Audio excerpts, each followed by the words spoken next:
Patuloy na sumating lahat ang kapayapaan ng puso at isipan sa umagang ito, na tayo ay pansamantalang umalis sa ating mga pinoproblema, sa ating mga daladala, no? Kundi tayo ay pumasok sa kaisipan ng Diyos upang ang kanyang mga salita ay makalayang makapasok sa ating mga puso at isipan. Ilalatag natin sa umagang ito ang may kinalaman sa mga hasik. Ako, gaya ng request ni Sister Daisy, bubuksan natin lahat ng parable sa New Testament. Ako, para sa ating kaalaman, kasi merong mga overthinking, merong over-explanation sa pagpapaliwanag, samantalang nandito na naman yung sagot. Ano yung tinatawag na talinghaga ng mga hasik? Nakasulat sa Bible ang kahulugan. Huwag nang bigyan ng iba pang malikot na kaisipan. Ano po? Dahil mawawala sa context ng Bible. So yung parable of the sower na yan ay isa sa sikat na talinghaga na ipinarinig ng ating Panginoong Yesus sa mga tao. Siya ay nagkukwento sa paraan na makuha ang atensyon ng lahat. Ngunit nababasa ng ating Panginoong Yesus ang crowd. Alam niya doon sa crowd kung sino yung nagmamatya. Alam niya sa crowd kung sino yung chismosa, chismoso. Alam niya sa crowd kung sino yung matigas ang loob. Alam niya sa crowd kung sino yung mga hindi nakikinig at sumasampalataya. Paano niya nalaman? Nakakabasa siya ng puso. Yon ang advantage ng ating Panginoon sa atin. Dahil tayo, hindi naman natin alam, ako hindi ko alam ano iniisip ng iba nating mga kapatid.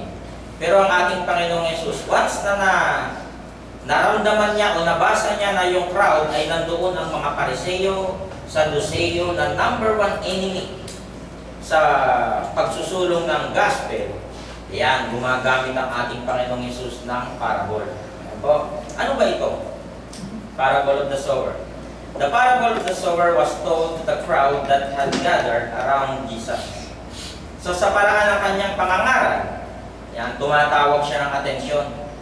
Dahil noon, sa panahon ng Old Testament, ang isang nangangaral ay tumatayo sa may bundok, tumatayo sa may bato, sa isang mataas na lugar para ihayag ang salita ng Diyos. Ano po? Dahil merong noong unang panahon ng mga propeta, at ang ating Panginoong Yesus ay propeta. Kaya naman po, ang ginagawa niya sa paraan ng kanyang pangangaral, nakakatawag atensyon ito. Diba, noong unang panahon, para yung mga bata ay matulog sa tanghali, kwentuhan mo na ang katatakutan. Diba, ganun naman dati. Alam mo ba, meron akong nasalubong doon sa may mangga, pugot ang ulo. Ay, talaga po. Tatakot naman ang bata. Kaya kayo matutulog kayo sa tanghali, pinapatulog sa tanghali yung mga bata noon. Ano po? So sa paraan ng kanyang pagkukwento, agaw atensyon. Parang ang galing-galing. Parang isang propeta na ang daming nalalaman. Parang ganun yung tingin ng mga Saduceo na nai-insecure dahil sila ay nagbabasa ng Old Testament. Kaya mga yan abogado yan. Pero nang dumating ang ating Panginoong Yesus, nasira yung pagka-abogado nila dito. Kasi ang mga Pariseo at mga Saduceo, mga tiwali. Ipinakita natin sa parable of the rich man and Lazarus, sila pala yung mayaman na tinutukoy. Inuuto nila yung mga tao na sa Diyos, tapos binabayaran sila ng tao. Sila nakakaalam ng kasulatan, pero sila yung masasama. Ano po? So dito sa parable of the sower, ayan, nangangaral ng ating Panginoong Jesus. Jesus tells the story of a sower who scattered seeds on 4 different types of soil. Meron siyang ipinangangaral, inihasik, na ang sabi diyan ay seeds on 4 different types of soil. Ano ba yun? The first type of ground was hard, and the seed could not sprout or grow at all and became snatched up instantly. Yan, kung ating isusulat, ang sabi diyan ay first,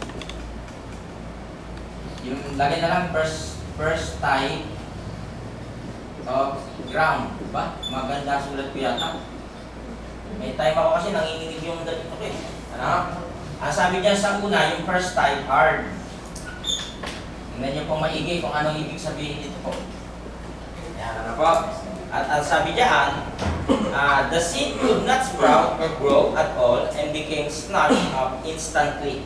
So, pakita muna natin bago natin ipaliwanag. Ano po? Tutubo ba ang halaman diyan o ang isang buto diyan sa tagtuyot na lugar o sa matigas na lupa? Di ba hindi? Bakit?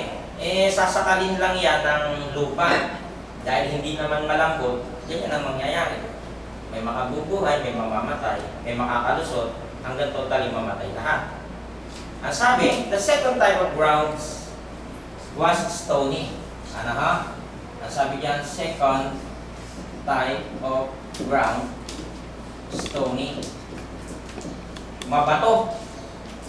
The seed was able to plant and begin to grow. However, it did not grow deep roots and withered in the sun. Malamang. Paano natutubo dyan eh? Ang kailangan ng isang halaman ay magandang lupa. Ano po? Kung diyan mapupunta, mga damo lang. Yung damo nga, namamatay pa. So, yan yung ipinakikita dyan na talinghaga na mayroong makabuluhang kahulugan na walang iba kundi ang pagpapalaganap ng kaharian ng Diyos, yung kingdom of God. The third type of ground was thorny. Sabi diyan, third type of ground, thorny. Maraming tusok-tusok, no? Maano siya. And although the seed could plant and grow, it could not compete with the number of thorns that overtook it. Maraming tinik. Siyempre, kung isasabog mo dyan yung binhi, sasakalin yan din, no? Mga tinik hanggang sa unti-unting masakal o mamatay. So, yan po, di ba? The fourth ground was good soil. Fourth type of ground, ang sabi dyan, good soil. That allow the seed to plant deep, grow strong, and produce fruit. Talinghaga ito. So, hindi pwedeng unawaing literal. Kasi magulo. Bakit? Ano ba yung sinasabi mo? Hindi na mag-gets.